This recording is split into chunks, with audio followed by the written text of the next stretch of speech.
Assalamualaikum warahmatullahi wabarakatuh. Bismillahirrahmanirrahim. Alhamdulillah Al-Malikil Alam. Wassalatu wassalamu ala khairil anam Sayyidina Maulana Muhammadin Sayyidil Arabi wal Ajam wa ala alihi wa ashabihi masabiqid dulam. Pemirsa yang dirahmati oleh Allah Subhanahu wa taala, mari kita awali perjumpaan kita pada saat ini dengan bersyukur kehadirat Allah Subhanahu wa taala atas berbagai anugerahnya yang terlimpah kepada kita, yang tentu terutama yang berupa iman dan Islam. Dan mari kita wujudkan puji syukur kita dalam bentuk meningkatkan pelaksanaan ibadah kita kepada Allah Subhanahu wa taala yang dibarengi dengan meninggalkan berbagai macam bentuk larangannya. Pemirsa yang dirahmati oleh Allah Subhanahu wa taala, pada kesempatan yang mulia ini mari sejenak kita berbicara tentang hak dan kewajiban.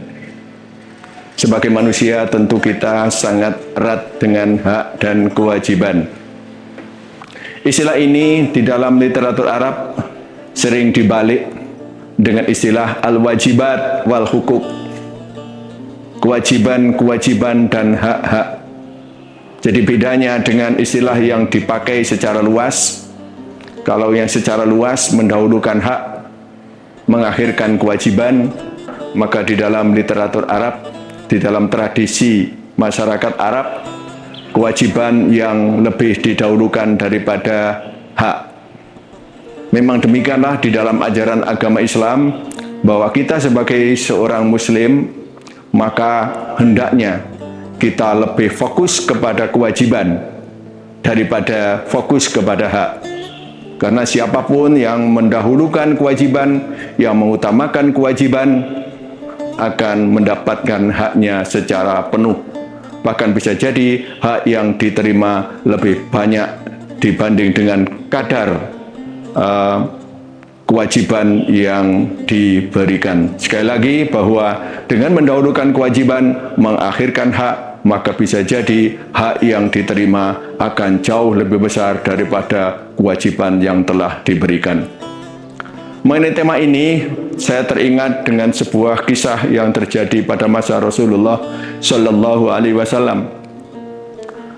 Rasulullah memiliki tradisi, yaitu mempersaudarakan masyarakat yang tidak asli Madinah dengan masyarakat yang asli Madinah. Itulah hal yang sangat besar yang dilakukan oleh Rasulullah ketika umat Islam baru berhijrah dari Mekah ke Madinah. Masyarakat yang muhajirin, masyarakat yang hijrah dari Mekah ke Madinah, tidak lama setelah nyampai di Madinah, maka mereka dipersaudarakan oleh Rasulullah Sallallahu Alaihi Wasallam dengan umat Islam yang ada di Madinah. Nah, di antara mereka adalah Salman Al-Farisi. Salman Al-Farisi yang notabene asli dari Persia, karena itu disebut Al-Farisi. Oleh Rasulullah dipersaudarakan dengan seorang sahabat yang namanya Abu Darda. Nah, suatu ketika Salman ini berkunjung ke kediaman Abu Darda. Ternyata Abu Darda menurut ibunya sudah meninggalkan dunia ini. Jadi ada kegelisahan pada diri ibu Abu Darda, karena Abu Darda, anaknya sendiri, ada kecenderungan meninggalkan dunia ini. Tanda-tandanya adalah dia hampir selalu berpuasa dan hampir selalu melakukan qiyamul lail. Oleh karena itu, Salman Al-Farisi mendekati Abu Darda dengan membawa makanan. Lalu Abu Darda diminta untuk memakannya. Lalu kata Abu Darda, "Saya tidak makan, saya berpuasa." Oleh karena itu, Salman mengatakan, "Makanlah." Baru kemudian Abu Darda mengatakan, "Kalau kau makan, maka saya juga akan ikut makan." Kemudian tiba malam hari, ketika masuk malam hari, maka Abu Darda pun mau bersegera untuk menjalankan qiyamul lail. Maka apa kata Salman? Tidurlah engkau. Maka dengan perintah dari Salman itu, Abu Darda pun akhirnya tidur. Tidak langsung menjalankan qiyamul lail sebagaimana kebiasaan sehari-harinya. Baru kemudian ketika menjelang pagi, maka Abu Darda setelah bangun dari tidur oleh Salman dikatakan, nah sekarang lakukan qiyamul lail. Itulah yang terjadi antara Salman Al-Farisi dan Abu Darda. Tidak lama kemudian maka keduanya menghadap Rasulullah Sallallahu Alaihi Wasallam. Maka Rasulullah Sallallahu Alaihi Wasallam diberitahu oleh Salman Al-Farisi tentang apa yang telah dilakukannya, yaitu menyuruh Abu Darda untuk tidak selalu berpuasa dan untuk tidak selalu melakukan qiyamul lail. Maka kata Rasulullah Sallallahu Alaihi Wasallam, benar yang dikatakan oleh Salman Al-Farisi. Ini artinya bahwa ide yang dilakukan oleh Salman Al-Farisi kepada Abu Darda dibenarkan oleh Rasulullah Sallallahu Alaihi Wasallam. Yang ini berarti bahwa Rasulullah Sallallahu Alaihi Wasallam mengajarkan kepada kita agar kita tidak hanya selalu memperhatikan ibadah, apalagi selalu beribadah sampai melupakan diri, melupakan kesehatan, tidak memperhatikan berbagai hal yang mestinya dilakukan oleh orang-orang yang lainnya. Nah, para pemirsa yang dirahmati oleh Allah Subhanahu wa taala, ketika Salman Al-Farisi mengatakan kepada Abu Darda agar dia tidak selalu berpuasa atau agar dia tidak selalu menjalankan qiyamul lail tanpa tidur, maka beliau juga mengatakan kepada Abu Darda dengan ungkapan yang patut sekali untuk selalu kita perhatikan dan kita kenang, yaitu inna li rabbika alaika haqqan wa inna li ahlika alaika haqqan wa inna li nafsika alaika haqqan.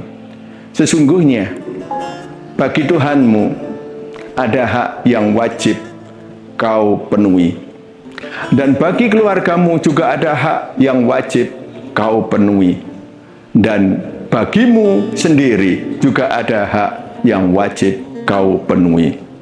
Fa'ti kulladzi haqqin haqqah, maka berilah setiap pemilik hak akan hak-hak mereka.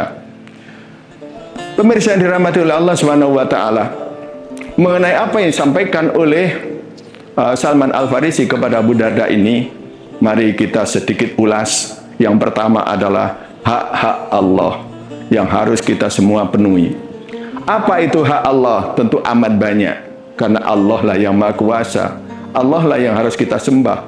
Allah lah yang menjadikan kita semua seperti saat ini. Nah, di antara hak Allah yang harus kita lakukan adalah an yuto'a wala yu'sa. Allah itu harus ditaati, tidak didurhakai. Jadi kita sebagai hamba Allah Subhanahu wa taala, maka kewajiban kita, dan itu merupakan hak Allah, yaitu kita harus taat kepada Allah. Jangan sampai kita melawan perintah Allah. Jangan sampai kita mengabaikan perintah Allah. Itu yang pertama. Kemudian yang kedua adalah ayyudhkara wala yunsa. Allah itu haruslah selalu diingat. Allah itu tidak boleh dilupakan. Itu yang kedua. Jadi kita sebagai hamba Allah, jangan sampai kita sering melupakan Allah. Sebaliknya, akan sangat baik dan itu bermanfaat bagi kita sendiri apabila kita selalu mengenang Allah. Apabila kita selalu ingat Allah. Apabila kita selalu berzikir kepada Allah Subhanahu wa taala. Jadi yang pertama tadi adalah an yuto'a wala yu'so. Yang kedua adalah ayyudkara wala yunsa. Dan yang ketiga adalah an yushkara wala yukfar. Allah itu hendaknya disyukuri dan tidak dikufuri. Karena Allah maha luas anugerahnya kepada kita, maka kita sebagai hambanya haruslah mensyukuri anugerah-anugerah Allah Subhanahu wa Ta'ala. Dan jangan sampai kita mengkufuri atau tidak mensyukuri berbagai anugerah Allah Subhanahu wa Ta'ala. Pemirsa yang dirahmati Allah Subhanahu wa Ta'ala, kemudian yang kedua, hak keluarga kita. Tentu kita punya keluarga yang harus kita penuhi hak-haknya. Di antara yang termasuk keluarga adalah istri kita, anak-anak kita, dan mungkin orang-orang lain yang nafkahnya menjadi kewajiban kita. Mereka pun juga punya hak yang harus kita penuhi hak-hak mereka. Di antara hak mereka adalah mereka harus mendapatkan kasih sayang dan perhatian dari kita semua. Jangan sampai kita mengabaikan mereka. Jangan sampai kita membenci mereka. Sekali lagi bahwa mereka punya hak untuk kita kasih sayangi dan mendapatkan perhatian yang penuh dari kita. Lantas yang kedua, para pemirsa rahimakumullah, kewajiban kita atas mereka atau hak mereka yang harus kita penuhi adalah mereka berhak memperoleh layanan pendidikan. Mereka berhak mendapatkan hal-hal yang baik agar mereka menjadi orang yang lebih baik dalam kehidupannya. Jadi mereka harus kita didik. Kalaupun kita tidak bisa mendidik secara langsung, maka kita harus menyerahkan pendidikan mereka kepada pihak yang mampu atau lebih baik di dalam melayani pendidikan kepada mereka. Kemudian yang ketiga, para pemirsa rahimakumullah, hak keluarga kita adalah untuk mendapatkan perlindungan, mendapatkan keamanan dari kita. Kalau kita menjadi kepala keluarga, maka kita berkewajiban untuk memberikan rasa aman, memberikan perlindungan kepada seluruh anggota keluarga kita. Nah, para pemirsa rahimakumullah, lantas yang terakhir yaitu diri kita sendiri punya hak yang harus kita penuhi hak tersebut.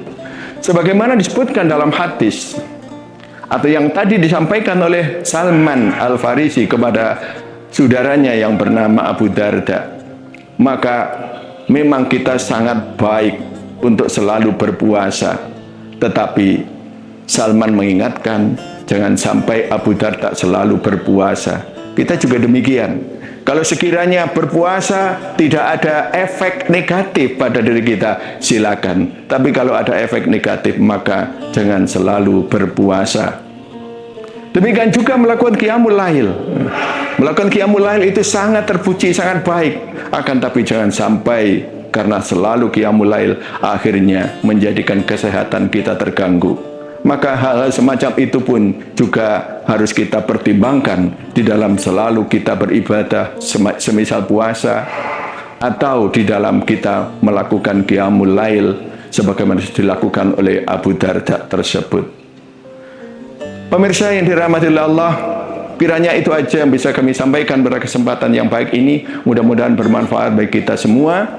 Yang intinya, para hadirin, para pemirsa yang dirahmati oleh Allah, bahwa hak dan kewajiban merupakan hal yang sangat akrab ada pada kehidupan kita, dan kita harus menyikapinya dengan cara tepat. Akan sangat baik kalau kita lebih mengutamakan kewajiban daripada hak. Kemudian kalau nggak bisa seperti itu, paling tidak antara kewajiban dan hak menjadi seimbang.